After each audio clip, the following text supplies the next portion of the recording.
مجرمان در قیامت از خوبان از مؤمنان که است میخوایا دمونه سوره اعراف آیت نمبر 50 چی مگه؟ مگه ان افیزوا علینا من الماء او مما رزقکم الله، از او آبی که خداوند متعال شما به اشتیار پروردگار عالم داده از او یک قطره مورم بدی، یک قطره مورم بدی.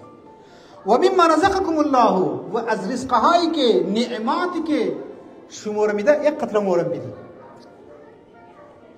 از او بعد چی میگه؟ ایش بسیار عجیبه، توجه کن. انظرنا نقتبس من نورکم، از اون نوری که پروردگار عالم شما رو داده از اون نورم مور بدی. یعنی معنی چیه؟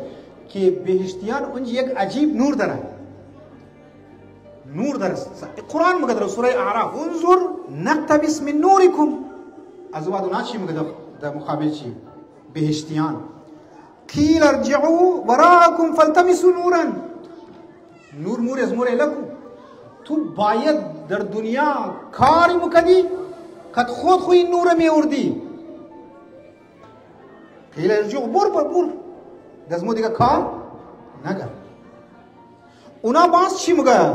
تو کو داستان دیگه اونا مگه امی گناهکارا جهنمیا. قیل ایره مگه علم نکن معکم، سوره حدید آیه نمبر 14 مگه آیا ما کس تو نبودی مگر در دنیا؟ اردیمو چای مو خوردی، اردیمو شیرچای مو خوردی آقای خادم، اردیمو امشب گستم بریانی تند خوردی مثلا چیستی؟ آیا مو کس تو یک جای نبودی؟ بیشتیا چی مگه؟ بودی، لیکن تو در دنیا مبتلا شدی، مو در آخرت هم توجه دادیم علاوه ساعت دنیا دیگه. تو کار تو تمام برو علی جایی رسیده که دیگه کار تمام است از زنی من. گناهکار میه دیگه.